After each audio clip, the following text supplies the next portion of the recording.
Totally Football Show. Today, I can't believe it's Budapest. Tuesday, Arsenal's bottled up emotions bursting out as their side booked their place in the Champions League final. Wednesday, PSG booked theirs after handling Bayern and the ball a fair bit in a brilliant performance in Bavaria. From Godfather to Weekend at Bernie's 2, how was Wednesday's sequel to last week's giddy 9-goal classic? And Ben White against Kvara, etc. What awaits in the final? Plus, in a good week for the Gunners, after Monday's Man City Merseyside meltdown, we look at that game and put out a missing persons on that funny Man City fan with the bottle. He was everywhere. Hope he's all right. All that and much, much more in this Totally Football Show.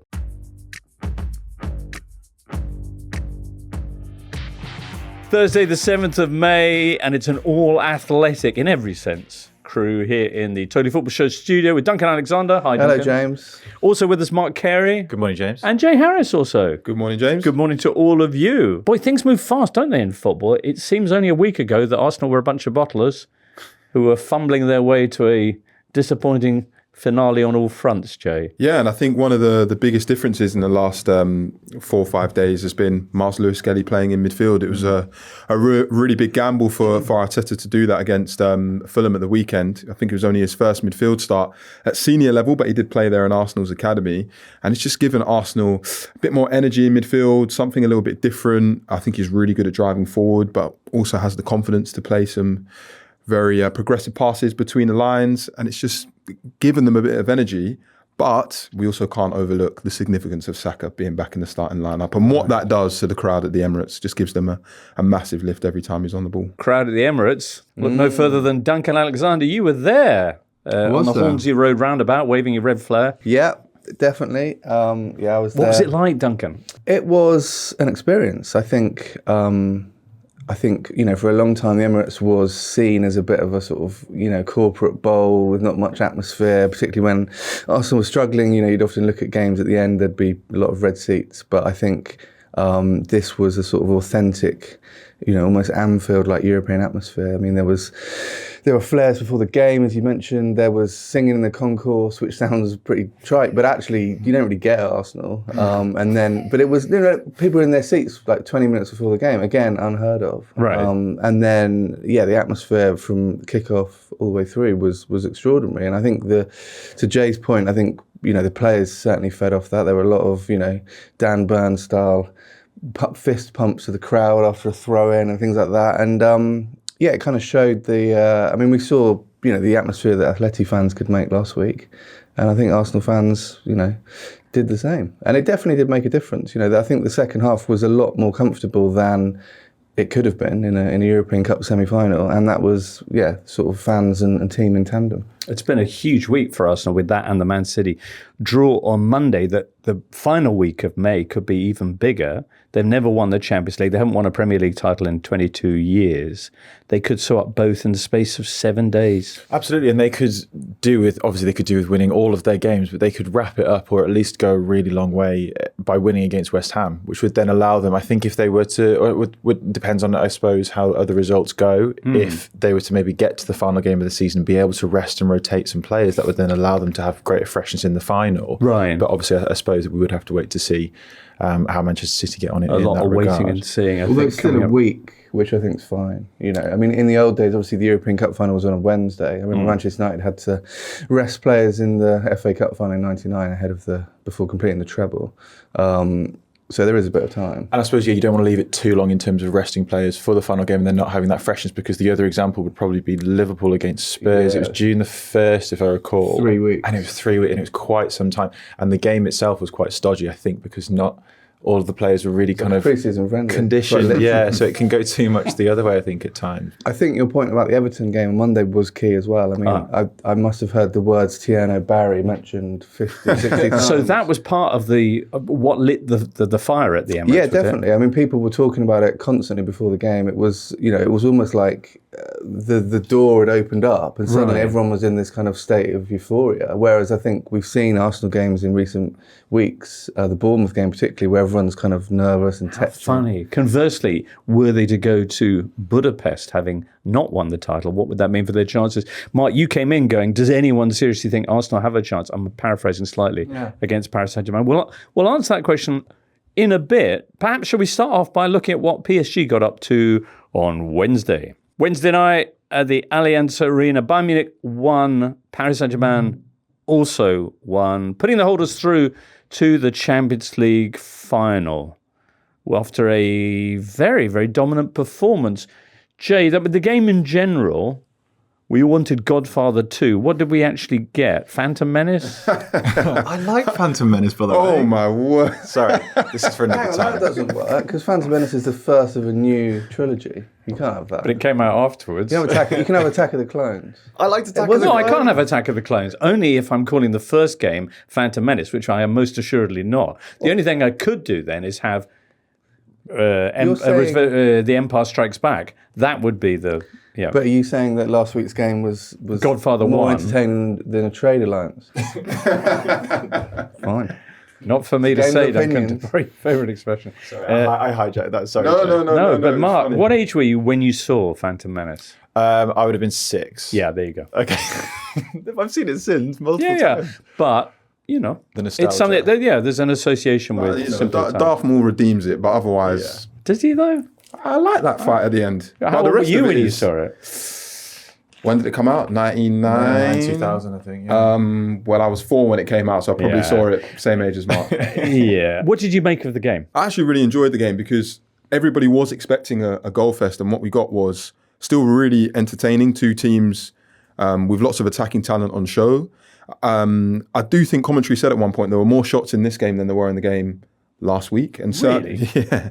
And certainly, I don't think Desiree Doué, Michael Olise, they both had great opportunities to score, and either Neuer made a good save or Safanov made a good save, or it just went wide.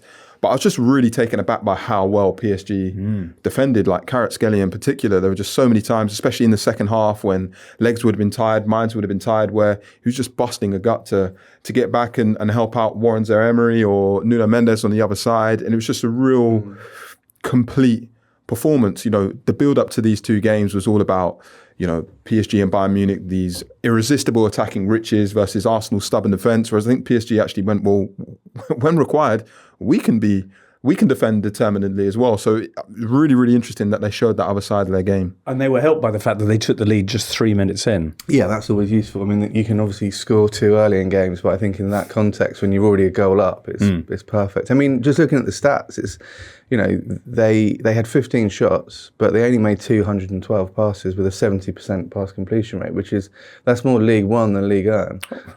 But it was what the situation required, and they never really looked. I mean, yes. Bayern equalised, but it was way too late. Right, that was in the, I think, 94th minute or something.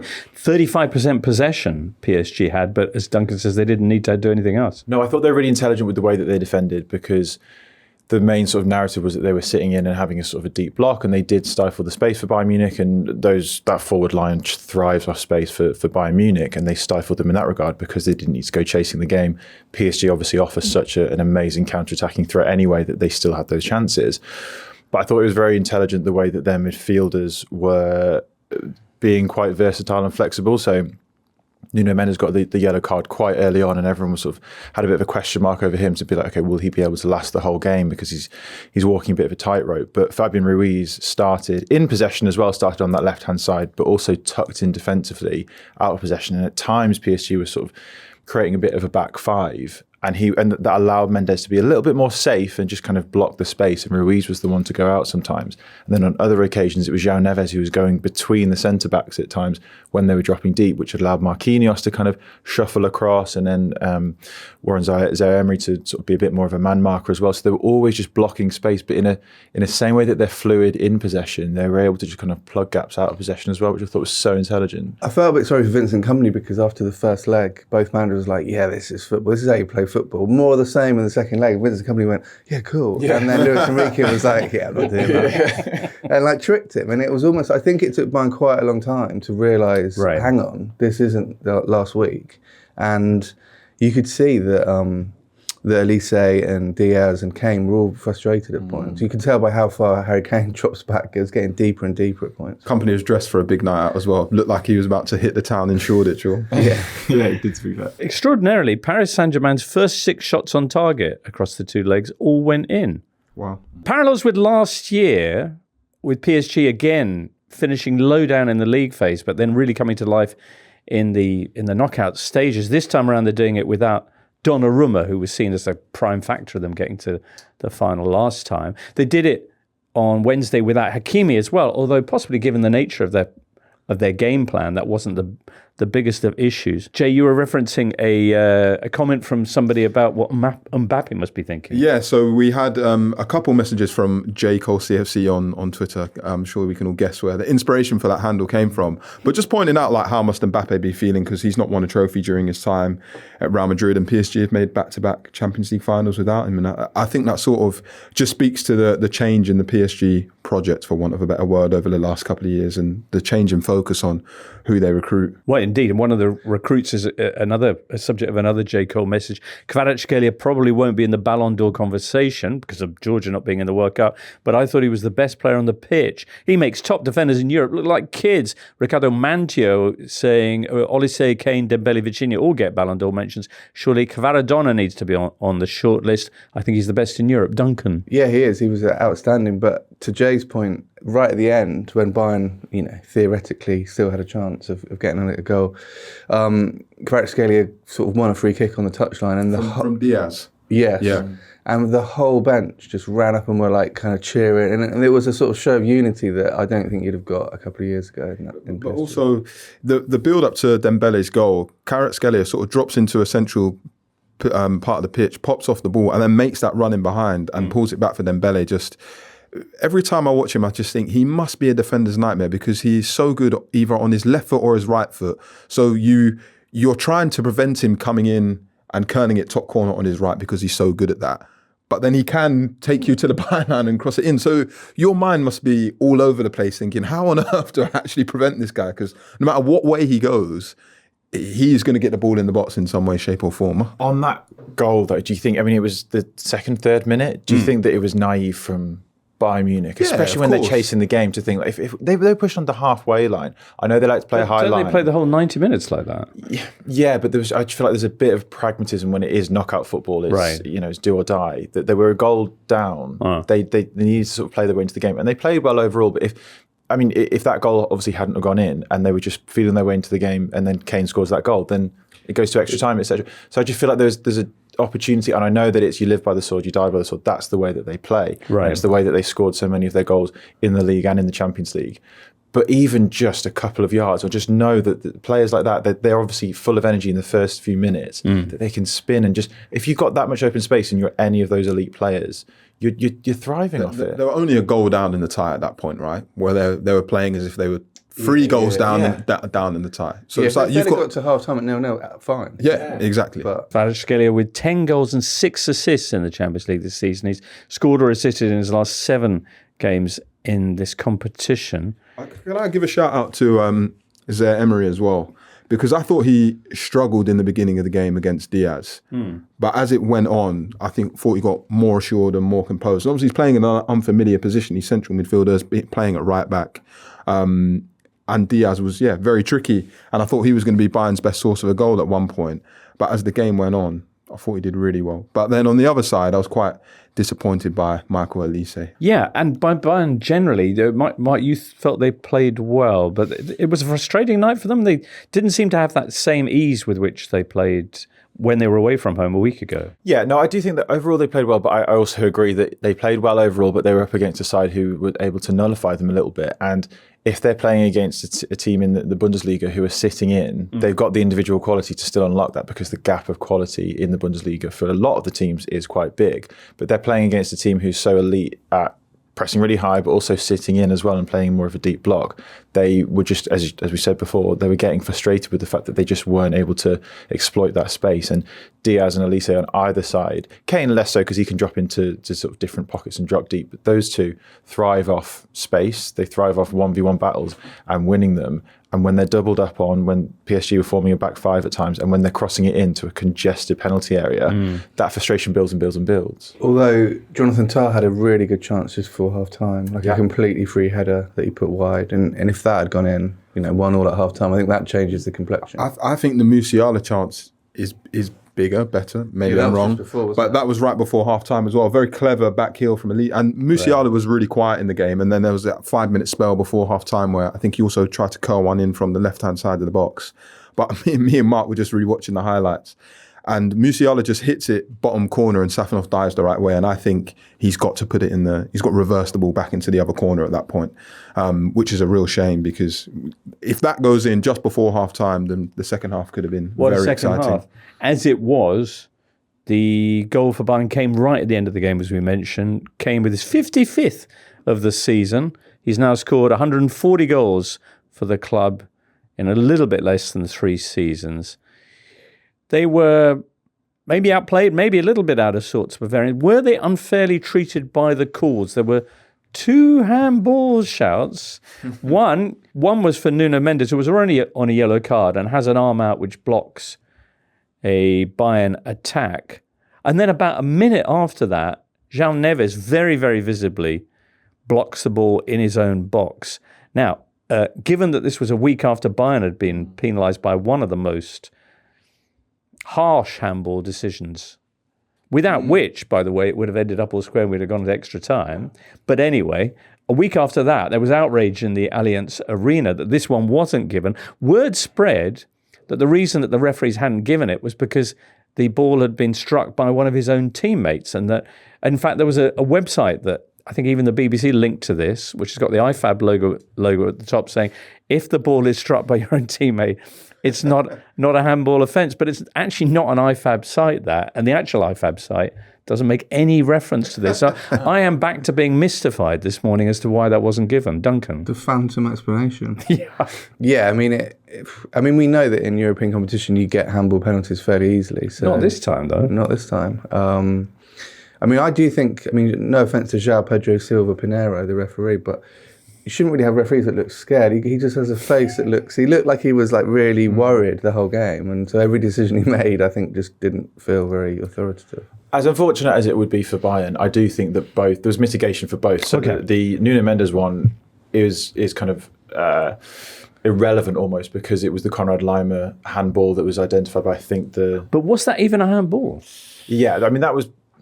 I think at that point it had already been given. I think it did sort of go a little bit onto his right arm, and then by that point it did make the subsequent handball that everyone... And I don't think there was too much in the replay about that. I've watched the highlights since, and they haven't pointed back towards the fact that it was a handball initially by Konrad Laimer, which makes the whole thing irrelevant. So I think that one there's mitigation for that one. Unfortunately, it is just the law. I don't want to be that person who says, well, it's the letter of the law, because there's football in common sense. With the handball for João Neves, it's Vitinha who basically clears it. Yeah. João Neves is just scared stiff, so he just puts his arm up. But which bit is the law on that then? If it comes off one of your own teammates. Not according to the IFAB website, it's not. There's no mention of that. I've seen other people linked to a page with IFAB on the top. Dale Johnson on BBC Sport is the source that I got it from, where he said this. I was listening to a podcast this morning about it, and he did also suggest that was the case. So I believe that it is. Yeah, the law. I wouldn't. He knows his. Just strangely, the IFAB website doesn't mention anything about your own player from your own team. Yeah, but the IFAB website is just mainly just a menu for people in a hotel in Wales every June to go and fiddle around.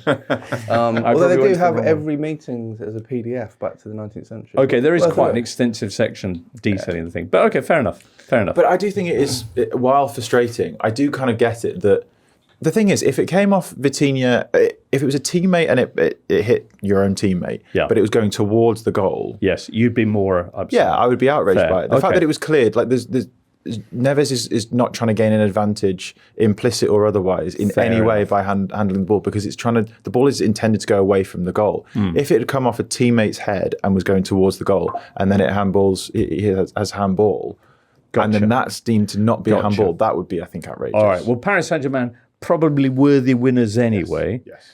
Are they better than they were last year? Do they look a more complete side than they did going into the final last year? As good? About the same. About the same, apart from they don't have Donnarumma in goal. Okay. And if you remember, particularly the second leg of the semi-final against Arsenal, he produced... he looked dodgy on crosses in that game, but apart from that, he did one save from an Odegaard shot, which was... I still don't know how his arm didn't shatter when he stopped it, because it was... it was one of those shots you see not with us in, and then the next thing is it's deflecting out, and so that's a source of hope, I guess, for Arsenal. But they're clearly the best team on the continent once again. It will be difficult for Arsenal. I think the fact that they've got some key players returning to full fitness, Saka, Odegaard, Havertz, helps massively. Okay. If this matchup was 2 weeks ago, I'd be a little bit more worried. The last 2 cup competitions have seen them exit with really disappointing results. The Man City League Cup final, but also the FA Cup against Saints. Yeah, but that experience of the Carabao Cup final might do them a little bit of good. Really? And I think if you look at teams who win the Champions League, they don't normally win it at the first attempt. They sort of need to be in the semi-final, final for a couple of years. Liverpool are a really good example. And I think this is Arsenal's second semi-final in a row. It's the first time they've done it in their history. They've been in the Carabao Cup final, and I do think that experience of how to manage those big occasions. Well, to your point about Lewis Skelly as well, I think if he'd have played in the Carabao Cup final, it would have made a difference, because Arsenal just got stuck, didn't they, progressing the ball. I think that's part of the reason this has all come around. It's the third time Arsenal have reached 2 cup finals in a single season. In 1980, they lost the FA Cup and Cup Winners' Cup finals. In 1993, they won both the FA Cup and League Cup in 2 of the worst games ever played. And then this year. So, I mean, if there's some sort of balance, they've lost one. Maybe now it's time for a win. It's a convincing argument. Should we have a quick word about what they did on Tuesday against Atletico Madrid? A 1-0 scoreline on the night, which gave them a 2-1 win on aggregate. A 30th clean sheet of the season. Only 2 shots on target for each side in this game. Both of Arsenal's came in them scoring the goal in the 45th minute. Trossard with the initial shot and then Saka to finish it off. The crowd were up for it, and the players were too, and players were in the side who weren't there before. Others have stepped up their game in a remarkable fashion, like Gyökeres. All in all, it seems a little bit of that kind of early season swagger that Arsenal had lost has returned. Is that fair? I think so. I think that the Fulham game, I don't want to downplay the victory, but I think Fulham had a lot of illness in the camp, and it just, you take any luck and serendipity that you can, it just allowed Arsenal to kind of play in a way that they would normally want to play, and then the shackles are off a little bit. And I do think that fed into then the performance against Atleti, as well as the Manchester City result as well, that just allowed them to play with confidence. I think in general, we've always said this about all the English teams, I suppose, in the Champions League. When teams actually try to go toe-to-toe with them, they can often come out, or they will often come out on top. Obviously, Arsenal are undefeated in the Champions League this season. It's often when they're trying to break down that low block, which Atleti had at times, of course, but when they go for it a little bit more and the game is a bit more back and forth, toe-to-toe, as I say, I think Arsenal will always come out on top more often than not because of the quality that they have. Whether or not they'll be able to do the same against PSG is a different story, because they're just kind of otherworldly. But I do think that having Miles Lewis-Skelly as a bit more of a sort of optimistic player, whether it is like dropping deeper and then playing those sort of passes, but also adding an extra body inside the opposition block. I think Zubimendi does it sometimes, but Rice certainly doesn't. He likes to come deep to collect it, and then nothing has changed in the opposition block. They're like, fine, have it there. We're going to stay and do as we were doing before. Whereas Lewis-Skelly just asks questions. I think that's kind of sometimes what then has a knock-on effect to then get the ball to Saka, to get the ball to Trossard or whoever. He's not afraid to get fouled as well when he got the ball. Like he's winning fouls is a skill in football, and he's very good at sort of knowing it's coming and winning it, which helps. Zubimendi tends to sort of avoid that a little bit more. But to your point about the swagger, I think, yes, Declan Rice was outstanding. Yes, it was probably Gyökeres' best game. But for me, the key players in some ways were Ben White and Trossard, because both of them have been in pretty bad form the last few months. Trossard in particular in the autumn was really good. And he was back to that level. And Ben White has really struggled for form. But I think having Saka back, they've got such a good understanding. There were a couple of passes he played that were brilliant. That really took me by surprise watching the game.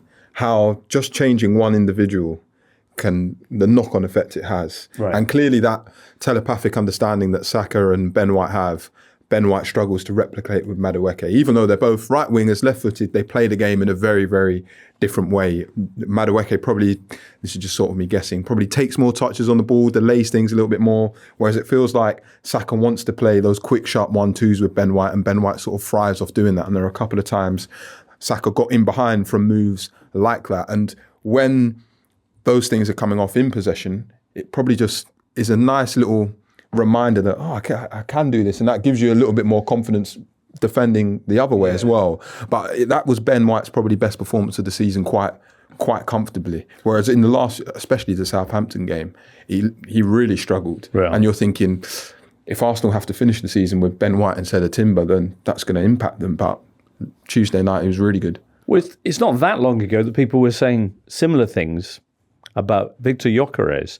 But the last, 3 games, I think, have all been Gyökeres' best game so far for Arsenal. How was he on Tuesday, and what's the difference been? He did a lot of off-the-ball stuff that I thought was brilliant on Tuesday. It was a pretty thankless task. But what he seems to have added, and I don't know how you can add this 3/4 of the way through a season, but is a sort of physicality to battle for the ball. Like he must have, I reckon he won sort of 80% of his aerials in that game. And every time the ball came up to him, he either held it up and laid it off or won a foul. And he was just not doing that earlier in the season. Now, yes, this was a Spanish team rather than another Premier League team, but it made such a difference because it allowed people like Eze and Trossard and Saka to sort of get nearer to him. And it was very noticeable. And it was also noticeable how the fan base has really sort of swung behind him after sort of, I think, the start of the season excited about a new striker, sort of sceptical, understandably, around Christmas time, and then, now sort of, he's almost, cliche, but almost feels like a new signing. Like a new signing. Nice. As for Atletico, they had a big chance to equalise through Alexander Sorloth, but they finished the game, as is fashionable, angry at the refereeing. Great quote from the Madrid mayor, Jose Luis Martinez. "When I saw the draw, I thought we'd get Arsenal, but I was wrong. We played against UEFA." I'm trying to think of any contentious decisions. Maybe the Gabriel Simeone Simeone, which I thought looked a little bit like a penalty. I don't think there's quite... You've seen them not given. I also think in football, too often people forget, Gabriel is 6'3", and Simeone is tiny. So there's a reasonable element of, I'm using my physical superiority here to push you off the ball. It doesn't necessarily mean it's a foul. But he's on the ball and he gets pushed off it before he can finish properly, which I think, if it happens in the box, constitutes a penalty. But I might be wrong. I don't think it's enough of a foul. Okay. Personally. I think neither did the referee. Did the referee look scared on Tuesday? No, he looked quite authoritative. Good. Although he didn't seem to mind that Simeone Senior spent most of the game on the pitch. Where I was quite near the away dugout, and he's just a yard on the pitch for half the game. I mean, fair play. His heat must be extraordinary. Although, to be fair, Mikel Arteta did cover some yards as well. They both got booked at the end, didn't they? Yeah, Kepa got booked for kicking the ball onto the pitch at the end as well. So. The little dark arts, have you seen the one that's been doing the rounds on social with Mikel Arteta doing a bit of a step over as the ball's coming directly towards him into the dugout? He looks as though he's trying to get the ball back into play quickly, just does a quick step over, then goes to collect the ball, knowing full well that he's wasting about 25 seconds. Brilliant. But it's good. The way, what we should say before we move on is that the way the entire Arsenal squad and coaching staff celebrated that game is also significant. Of course, the fans were going to be excited, but certainly for...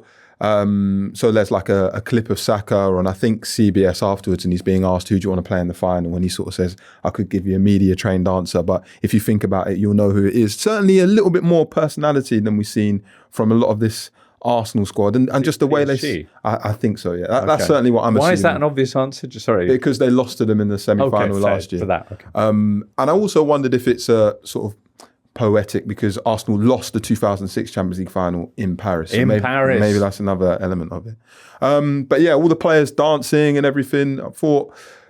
And obviously, they were criticised for over-celebrating by some people. I also understand that. But it was interesting to see that all of the pressure over the last few weeks, they really just enjoyed the moment. And I think this title race has clearly weighed on them at times, and they needed that moment of, we've got a step closer to a big goal. There's a lovely piece about Griezmann by James Horncastle on The Athletic, which concludes with this: careers do not go on forever. So if there is a player out there who makes you remember why you watch football, try to watch each of their games as if it is the last, because the last game sneaks up on you.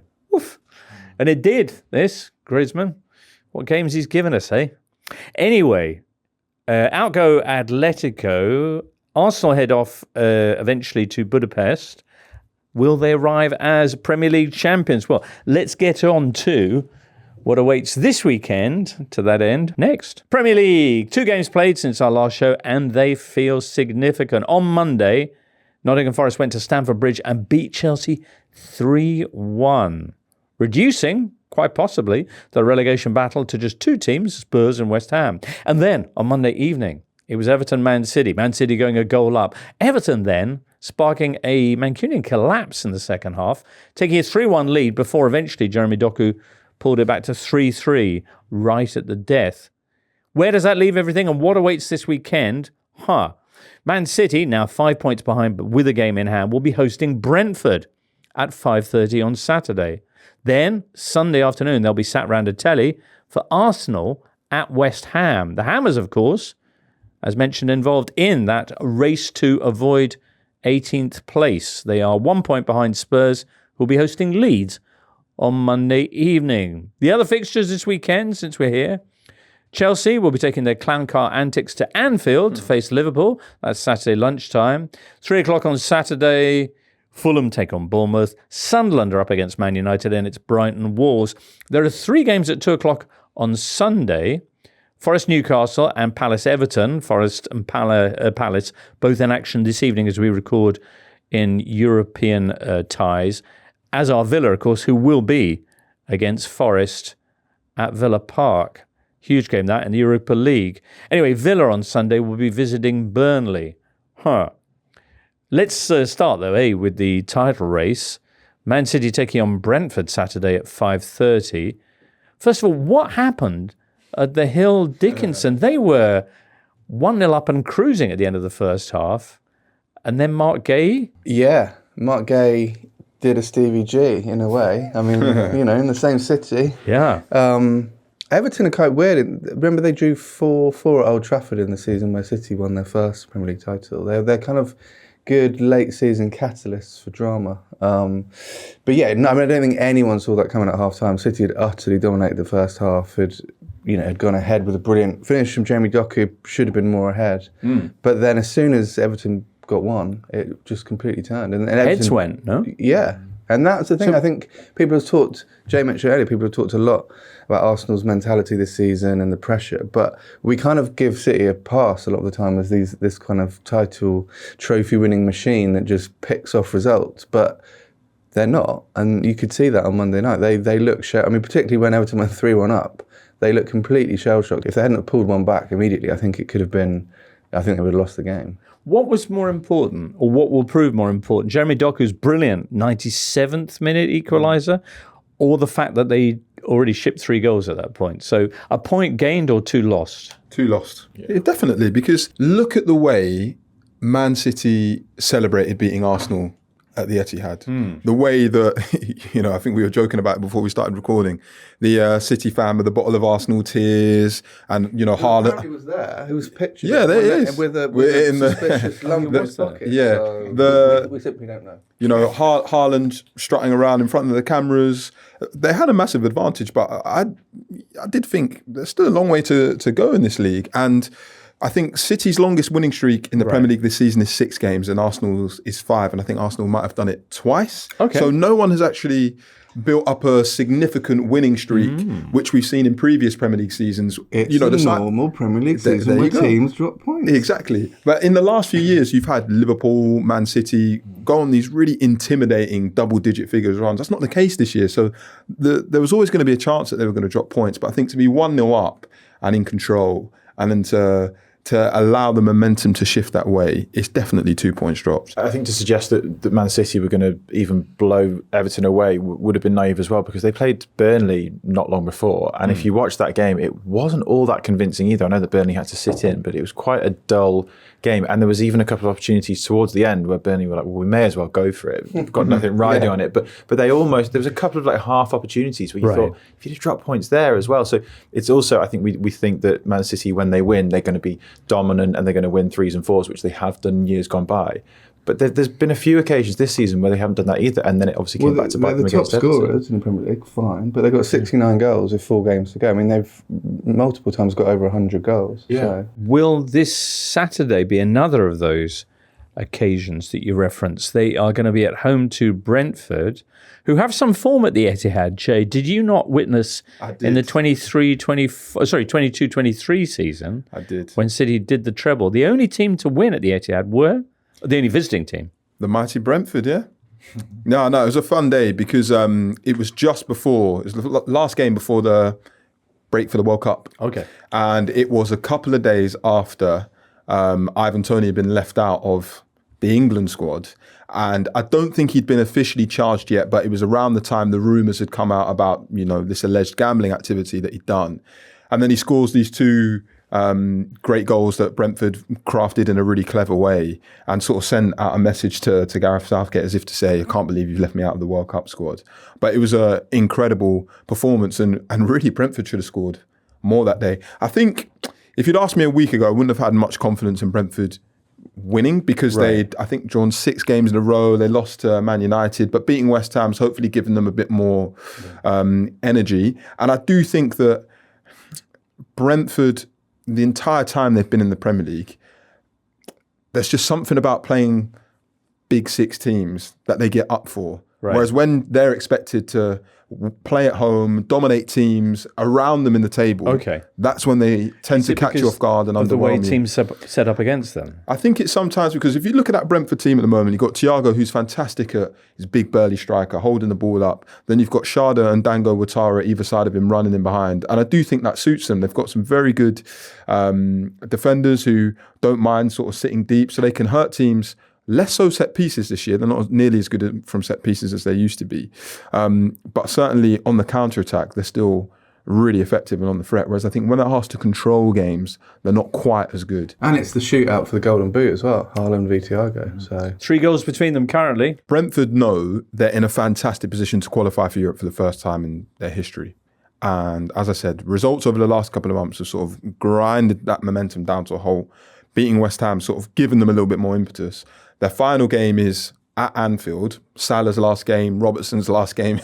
You don't really want to be going into that game thinking we need to win here to keep our European dreams alive. I'd say that right now they're probably thinking the pressure's not on us when we go to Man City. We've beaten them before. They're coming off the back of a 3-3 draw against Everton. Can we sort of catch them off guard? I know I'm really talking it up here, but they're probably not going to win.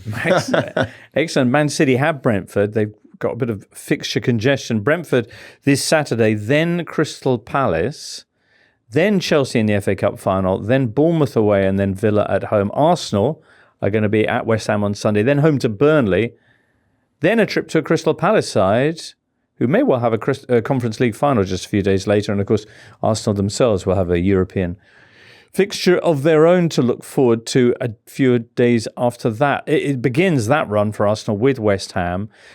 Is this their last big test? And how big a test will it be? It probably is. I mean, they'll say every game is a final, etc. But I think that this is probably going to be the trickiest one because West Ham have got so much riding themselves in the remaining games. And I think West Ham, despite losing, was it 3-0 against Brentford, they played pretty well. If you watch the game back, they played pretty well and were quite unlucky to sort of lose by that much. They have kind of really honed under Nuno Espirito Santo, trying to say that quickly, a really sort of strong counter-attacking play that we know that he's sort of famed for. And that could be a real threat against Arsenal, where they'll sit in for long periods, frustrate Arsenal, which has been a theme of Arsenal season as well, where there's been almost a bit of anxiety in the stadium when they've not been able to make the breakthrough, and then maybe sucker punch them. I think they did do that, if not last season, then a couple of seasons ago. I think West Ham beaten Arsenal a couple of times. I remember there was a game in... Yeah, at the Emirates they've got a better record at the Emirates. Yeah. Oh, is it at the Emirates? At home, they lost 5-2 to Arsenal last season and 6-0 to them the season before. They're currently on a run of 3 wins in their last 10 matches. So although their form has picked up, it hasn't picked up enough to get them out of the bottom 3. And do they actually have to win this match, given the fact that they are a point behind Spurs and have a significantly worse goal difference than Tottenham Hotspur? Firstly, I just want to point out, we're in a strange situation where 2 years on from Arsenal fans cheering Spurs against Man City, Spurs fans are cheering Arsenal on against West Ham. No doubt the mood around Spurs has transformed over the last 2 weeks because they've won back-to-back games. Right. And I do think some people have got a little bit carried away, almost thinking, Spurs are sort of sorted now. But their 3 final games, 2 are at home and 1 is against Chelsea. Now, they've got an awful record at Stamford Bridge. I know Chelsea are in free fall at the moment, but Spurs have won there once in 36 years. Really? And that was in 2018 under Pochettino when they had Dele Alli, Kane and Son all scored. Now, they've not won at home since December the 6th when they beat Brentford 2-0. They've got the joint worst home record in the league this season with Burnley, 11 points. So really... But I think the third best away record. Yeah. Yeah. So they've got Leeds at home this weekend, then at Chelsea, and then they finish off at home to Everton. Yeah, so they basically need to break their curse at home, I think, to give themselves the best chance of staying in the division. De Zerbi came in, and after he got his first point against Brighton, I think it was, he said we could win all our last 5 games, and they, 2 down, 3 to go, essentially. So you can understand the optimism. Yeah, I think when you say about, I'm not keen on historical records of like the Stamford Bridge one where it's like 36 seasons. Ask any Spurs fan, they're like, there's no way, like Chelsea will just turn up the one game they'll turn, but I get what you mean. When it's just players on the pitch, and it's just a straight sort of shootout in that game, I'm not as keen on the sort of the historical thing, because what happened in 1997 doesn't matter when you're in a completely different circumstance. Basically, I don't believe in a curse. I do think they look so much better. If we're going to talk about Spurs, I do think they look so much better in the past couple of games. The game against Aston Villa, I thought that they were far more energetic. They were pressing so well. They were setting traps really well. Obviously, that led to it wasn't the goal. It led to a chance for Spurs, and I think they're probably, when they need to be the protagonists a little bit more, maybe they need to step up a little bit there in possession. But I think when it's a Chelsea who are just so devoid of confidence, if they play in a similar way and just press really high, this is obviously a couple of weeks away, that I do think that could be possible. Last weekend was the 10-year anniversary of Battle of the Bridge. So in very similar circumstances, a Chelsea team out of form suddenly breaking Spurs' hearts. If we look at it sort of logically, Spurs won 37 points. Let's say they get 4 points from the last 3 games, a win and a draw. That takes them to 41. Okay. West Ham's goal difference is much worse, so they're going to need 42. Right. They're on 36, so that's 2 wins from 3. Okay, so they've got Arsenal at home this weekend, then they're at Newcastle, then they're home to Leeds. So essentially, you'd be looking at the last 2 games as the game to win. Yeah, and I think West Ham can go to Newcastle and win. And I think if it comes down to the last day, I think it will come down to the last day, basically, and that's fun. For people who aren't heavily invested in either of those 2 teams. But stressful for me, but I'm glad you'll enjoy it. Yeah, I'll enjoy it, Jay. I'll message you. But yeah, I think the fact that Leeds will relish taking part in that as well, I'm sure. Everton Man City wasn't the only massive game on Monday, because up north, Mark, in the Scottish Premiership, title rivals Hearts and Rangers faced off at Tynecastle. There was a huge big game atmosphere. Believe it or not, I actually watched the second half of this game with my girlfriend. I actually still can't believe I pulled that off. Brilliant. It was sort of by accident. Okay, but interesting choice of phrase, but... well, she just has no interest in football, so of all games to sort of end up watching with me, it was like, well... I'm not sure how much your mind was on the football, but... My wife watched the second half and was getting quite into this is... Because I was explaining how long it was since... So Rangers had a half-time lead when you guys tuned in. Yes. Yeah, and then what happened? And then, so Hearts had generated, I think, 0.1 XG in the first half. So we're just completely not at the races. And then they turned it around. And the second goal in particular from Lawrence Shankland, who's the captain, just sort of crossed into the box. He's probably about 12 yards out, just smashes it past the keeper. And the Hearts fans just go wild. Yeah, I think we all want, as neutrals, Hearts to win, right? Just to break that duopoly that's been going on for, I think, 42 years. So it will be a fantastic story. And there were lots of shots of Tony Bloom celebrating in the stands and stuff. So yeah, I'm more invested in Scottish football this season than I thought I would be. This year could really be a win for the nerds in that regard. So you've got Brentford, Bournemouth and Brighton who are all pushing for Europe. You've got Hearts, obviously led by, as you say, Tony Bloom's got a share in the club.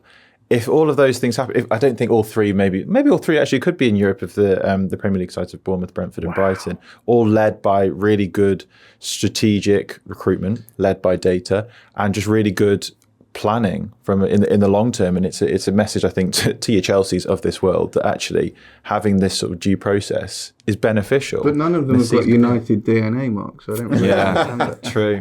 They don't have the Man United way. At half-time, the top 3, Hearts, Celtic and Rangers, were separated by just 1 point. But following the 2-1 victory, Rangers are now 7 points adrift of Hearts, who are themselves 3 points clear of Celtic and with a +5 advantage on goal difference. However, more twists are likely in store in the greatest Scottish title race since I started paying attention. 3 games to go. Celtic and Hearts meet at Celtic Park on the final day of the season. Woof.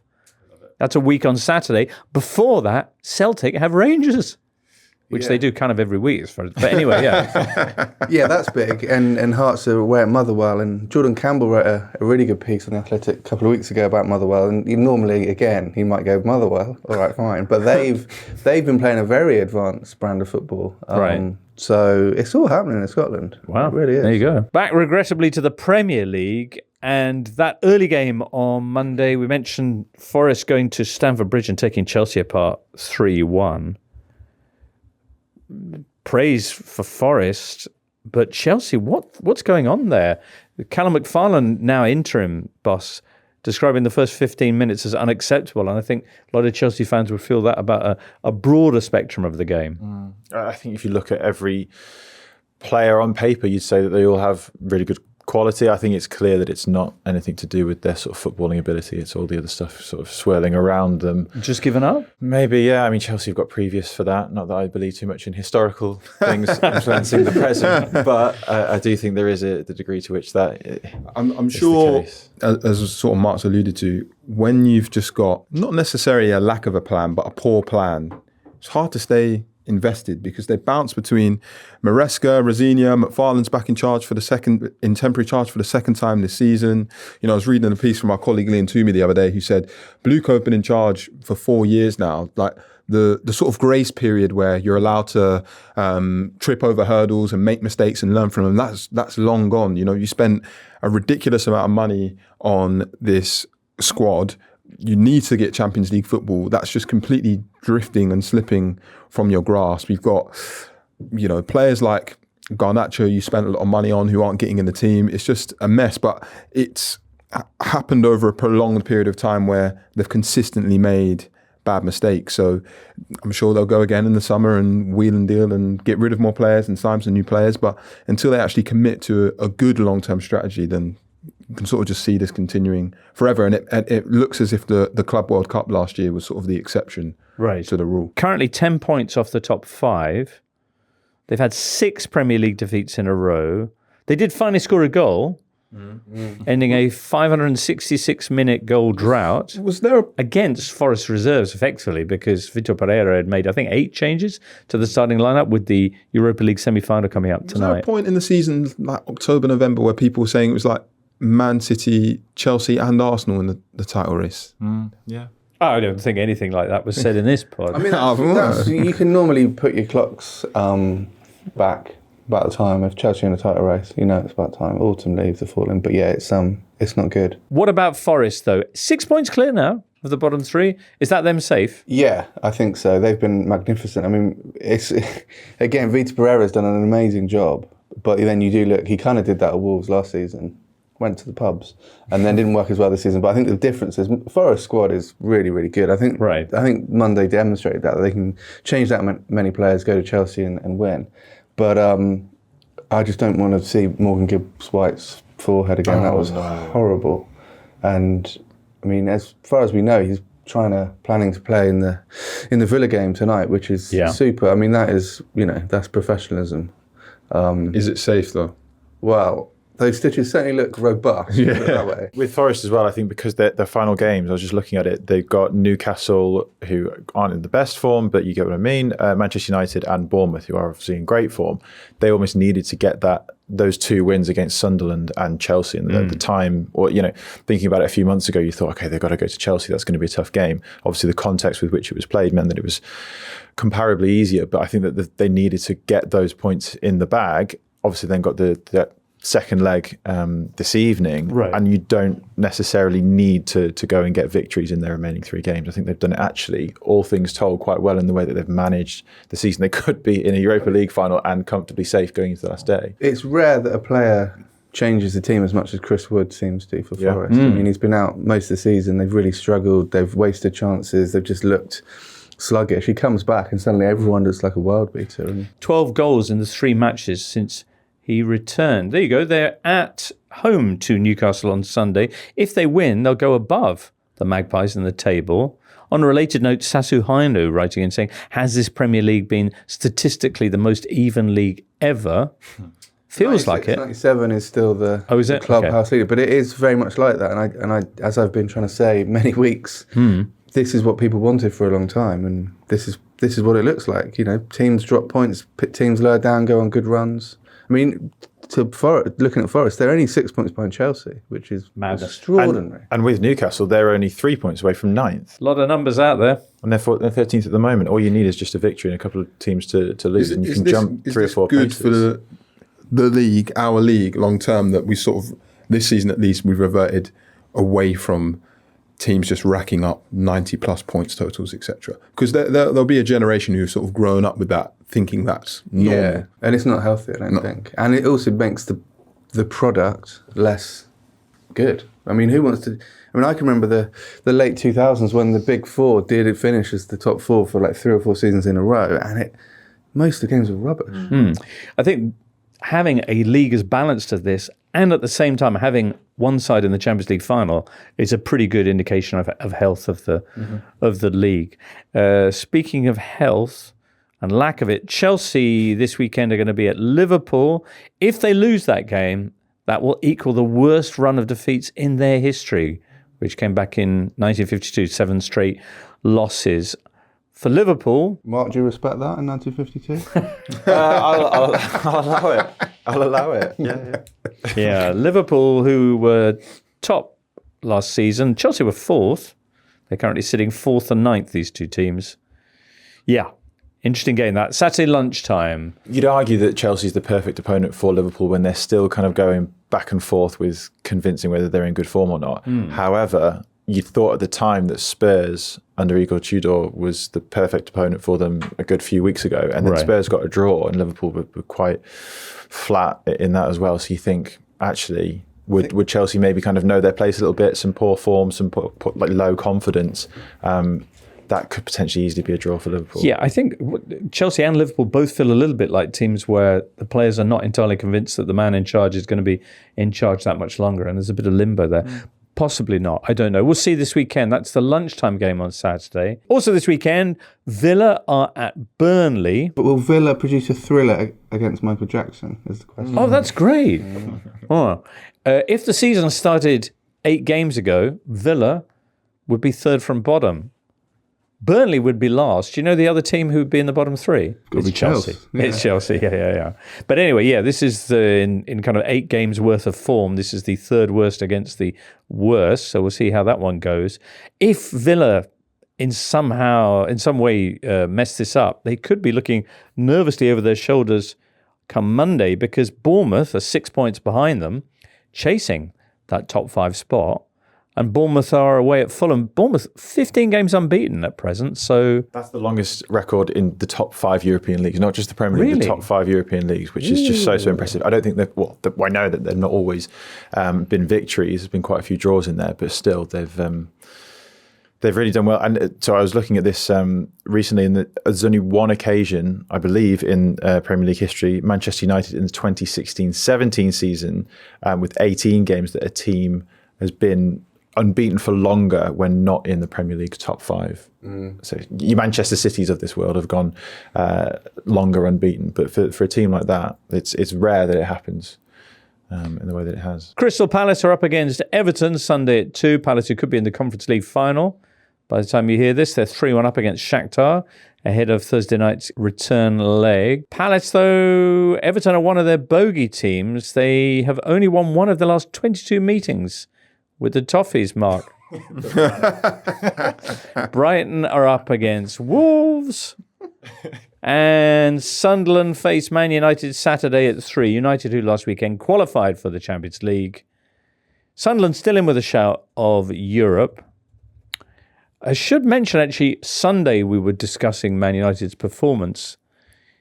And we talked about whether Michael Carrick should get the job. What's the difference between this and the Solskjaer situation? Lewis Constable writing in on our YouTube and saying, please, please, please stop referring to Ole Gunnar Solskjaer as though that was a bad appointment. Our clueless owners bought Ronaldo, and it completely screwed him. We were good. We finished second. Should have won Europa. We were on an upward trajectory. Best footy since Fergie. And various other people chime in on that very point. It's true. Solskjaer deserves credit. And Carrick, I'm not sure where we feel his future lies. But yeah. I think there's the Carrick element, but also someone like Steve Holland behind him as the person who's doing far more of the coaching. It is a bit more akin to the way that Sir Alex Ferguson did it with different coaches who would be the one to take stuff on the training ground a little bit more, and then there's more of the ambassadorial role from the manager themselves. I don't want to say that this is Manchester United we're talking about. However, it does feel like you kind of need a bit more of an ambassadorial role and someone who can speak to the media. This one isn't one for the nerds. Not sadly. one for the nerds. I don't feel like it is. I think one of the good things Carrick has done, which is maybe boring for our jobs, is that he doesn't really say anything that controversial, and quietens what feels like a never-ending noise about Manchester United at times. Whereas with Amorim, he was constantly giving us headlines about hating his job and never changing his ideals and that type of stuff. Like just for feeding the sort of frenzy. Whereas it feels like Carrick has been, apart from sort of quite criticising a couple of refereeing decisions with firmer than you would normally do. Right. I think he's sort of avoided saying anything that causes a commotion. But then United have played pretty well under him. So it'll also be interesting to see if things suddenly went badly, how he'd handle that. Okay. I do think let's not kid ourselves. I don't think United are the real deal, or they've suddenly, I know that I think under Carrick no team's got more points than them, but I still think there's a lot of weaknesses and a lot of things that with a bit of time, any opposition analyst, and they already are working out a way to unlock them. Their midfield was pretty much empty at But with a weekend. bit of time, what could Carrick do? And there is a subset of United fans who are kind of Amorim loyalists at the moment and kind of pointing out that Carrick's numbers, United are overperforming quite a lot and they were underperforming. Now, there's other factors that go into that, and I think possibly it was time. Is there really a group of diehard Amorim loyalists still out there in the jungle? Yeah, there is. They're brave because they get quite a lot of abuse from fellow or from non-believers. But yeah, I mean, we see this every season. The Dark Lord. Yeah. He who must not be named. Darth Maul came back, apparently. So maybe. Not a Grimsby, but yeah. Anyway, Sunderland Man United Saturday at 3, which is a fixture, segue ahoy, perhaps best remembered for Eric Cantona scoring one of his most celebrated goals in the Premier League, and then perhaps producing the definitive Cantona celebration. We're going to be talking about Eric Cantona this afternoon, Duncan, for a totally extra that's going to be out on Saturday. I'm looking forward to that because he's a legend. But a transformative icon. There you go. And other things too. Just want to ask Mark something. Obviously, Burnley-Aston Villa was a fixture in 1888-89. Obviously. Burnley won 4-0. Do you think that will have any bearing on... I mean, it'll be in their heads from kickoff, and it'll be in the back of their minds. So you just can't write that off. Wouldn't it be funny if... Excellent. Well, lots to look forward to this weekend and Sunday evening post West Ham Arsenal. We'll get together to share our thoughts on all of that. For now, though, that wraps it up for this Totally Football show. So many, many thanks to Jay, to Duncan, to Mark, producers Jake, Charlie and Shavi, and to you, listener. Do hope you have a good weekend, and we'll catch up with you soon on the Totally Football Show. The Totally Football Show podcast is available 3 times a week, bringing you all the football news you could reasonably be expected to care about. We've got views, we've got stats, we've got analysis, we've got some of the best football writers around, and the whole thing is absolutely free. So have a listen on Spotify or Apple Podcasts or all the usual places by clicking on the link below.